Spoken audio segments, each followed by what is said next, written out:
Hello, friends. Welcome back. It is time for another virtual story time with Miss Liz and Waffles.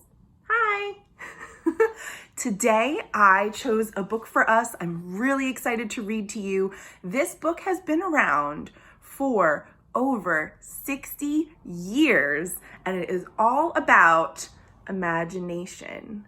So, now, when we're finding ourselves with a lot of time inside and maybe we're not seeing our friends and our family as much as we used to, it's really important to be using our imaginations to let us have some fun. So the book I chose today is from HarperCollins Publishing. Thank you for allowing me to read this book.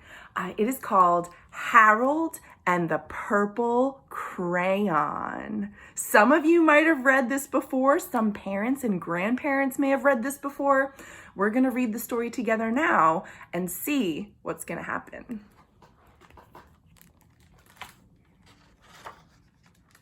Harold and the Purple Crayon by Crockett Johnson.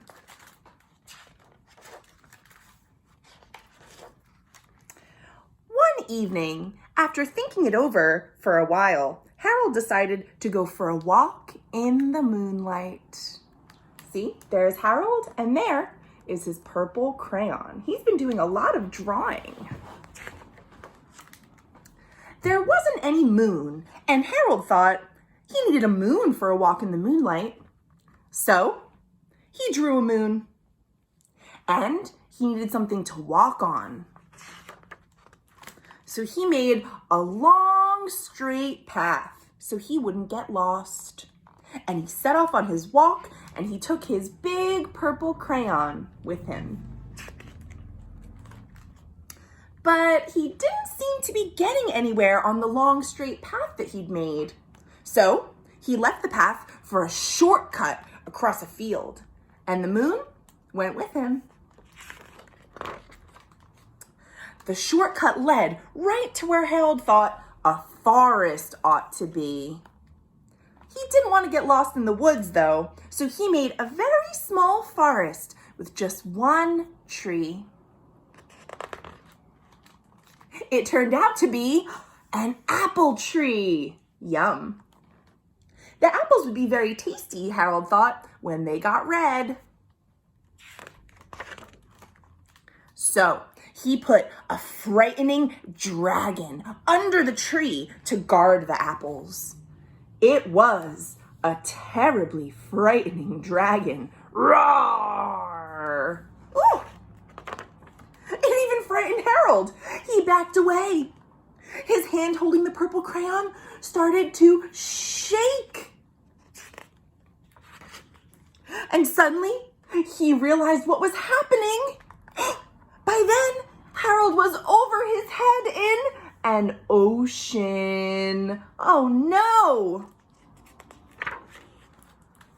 But he came up thinking fast, and in no time, he was climbing aboard a boat. He quickly set sail, and the moon sailed right along with him.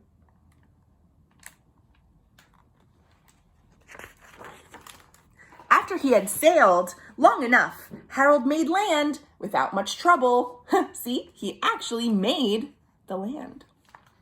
He stepped ashore onto the beach, wondering where he was. The sandy beach reminded Harold of picnics, and the thought of picnics made him hungry. So he laid out a nice, simple picnic lunch.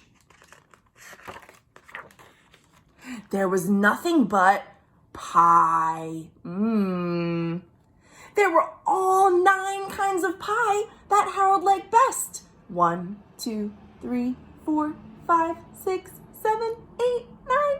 That's a lot of pie. Do you think he could eat it all by himself?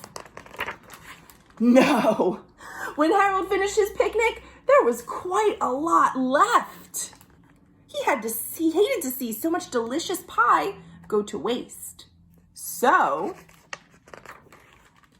he drew a very hungry moose and a very deserving porcupine to finish it up.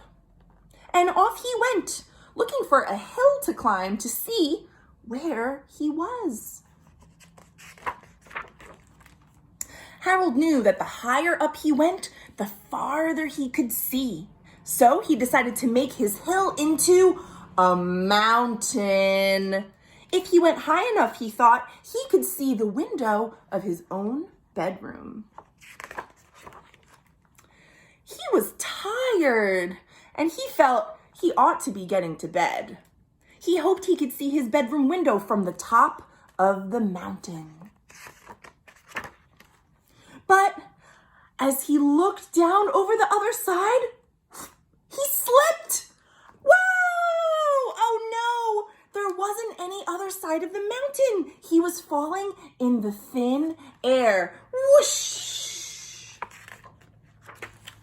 But luckily, he kept his wits about him and his purple crayon. He started drawing a circle. What was he making? He made a balloon, and he grabbed onto it. He made a basket under the balloon big enough for him to stand in. Smart. He had a fine view from the balloon, but he couldn't see his window. He couldn't even see a house. So he made a house with windows, and he landed the balloon on the grass in the front yard. But none of the windows was his window. He tried to think where his window ought to be. He made some more windows, and he made a whole building full of windows. And he made lots and lots of buildings full of windows. He made a whole city full of windows. He's working really hard. I wonder if any of the windows are his window. No, none of all these windows was his window. He couldn't think where his window might be. He decided to ask a policeman. See, he's drawing his head and his shirt. The policeman pointed the way that Harold was already going, but he thanked him anyway. Thank you. And he walked along with the moon, wishing he was in his room and in his bed. Then, suddenly, Harold remembered something.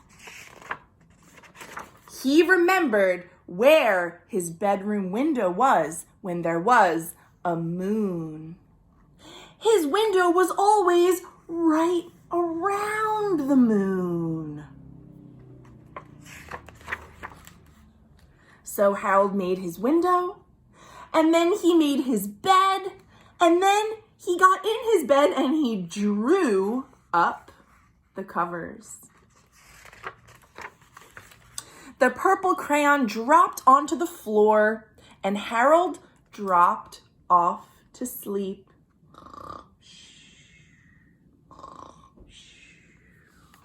And that is the end of Harold and the Purple Crayon by Crockett Johnson from HarperCollins Publishing. Thank you so much for reading with me. See you next time.